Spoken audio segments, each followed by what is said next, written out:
L'injustice enfin réparée, la délivrance et les larmes. On l'a mérité, ils nous ont tout fait, mais on est qualifiés pour l'Algérie et pour le monde du sport, pas pour les salauds.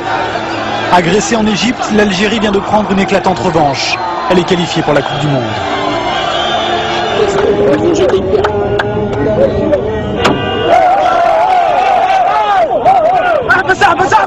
Samedi soir au Caire, après match, l'Égypte vient de forcer l'Algérie à un match d'appui. Et les pierres continuent de fuser sur les bus algériens. Mais au fond, on répond par des chants. L'ultime décision se fera loin d'ici, au Soudan. Pays neutre et plein d'espérance pour les Fennecs d'Algérie.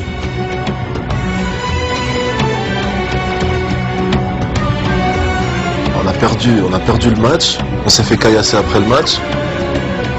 Qu'est-ce qui serait passé si on l'avait remporté? Maintenant on a réussi à sortir de ce pays presque sain et sauf. Et quand on a posé un pied ici, au Soudan, et qu'on a vu tous les Soudanais, plein de Soudanais nous attendre, avec pas mal d'Algériens aussi, on s'est senti comme si on était que la prise d'otage était finie en fait. Changer d'air a libéré les Fennecs, terminer l'hôtel bunker du Caire. Les plaies physiques et morales n'ont pas encore disparu, mais elles sont derrière. La plaie s'est refermée. Normalement, on sera au top, Inch'Allah. C'est le match du siècle, là. Faut pas passer à côté, hein. Eux non plus ne veulent pas rater ça. À la même heure, ils sont encore des milliers à Alger devant le siège d'Air Algérie. Le président Bouteflika emmène gratuitement 12 000 supporters par vol spécial. 25 avions décollent les uns après les autres, direction Khartoum.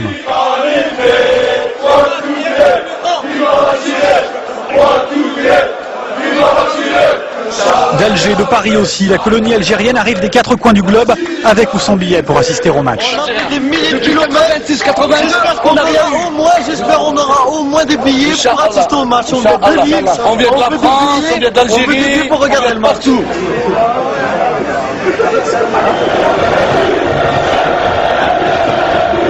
Mercredi, ils sont 15 000 Algériens à Khartoum pour 10 000 billets seulement. Tout le monde n'a pu rentrer. À 3 heures du match, le stade est bondé, l'ambiance monte.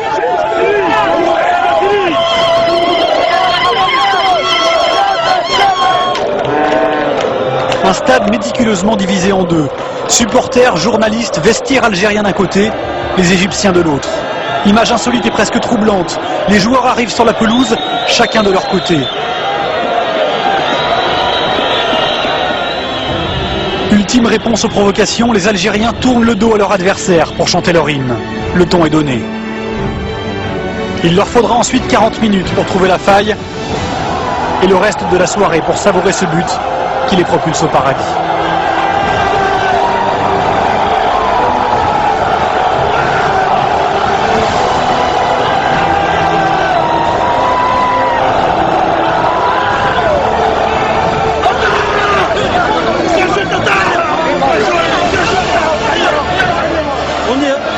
À 180 minutes, on y est au mondial, c'est mérité.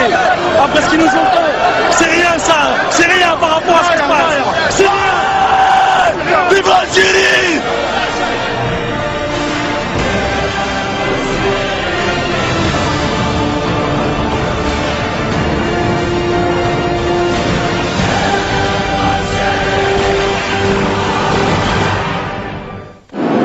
Après l'effort, le réconfort. Hier matin dans l'avion, derniers instants de répit avant le retour triomphal en Algérie. Ça sent la maison. Je pense qu'on s'attend à un accueil merveilleux. Non, ça va être la surprise. On sait que le public il doit être présent. Maintenant, ça va être une grosse surprise pour nous. Bon, on va profiter de ce moment parce que c'est un moment unique.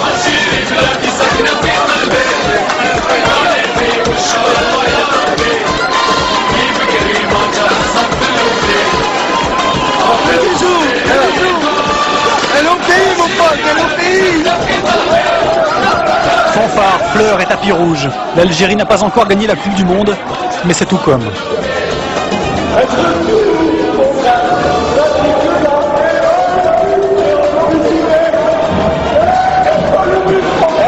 Regarde ça. Et maintenant, ça commence.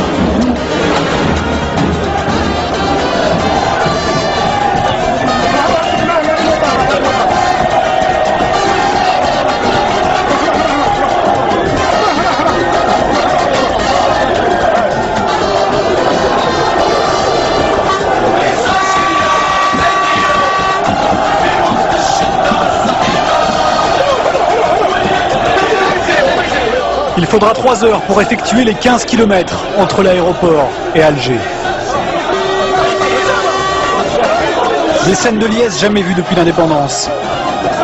Ces 23 Fennecs, perchés sur leur bus, sont bien plus que des héros. Des martyrs bientôt reçus en grande pompe par le président de la République.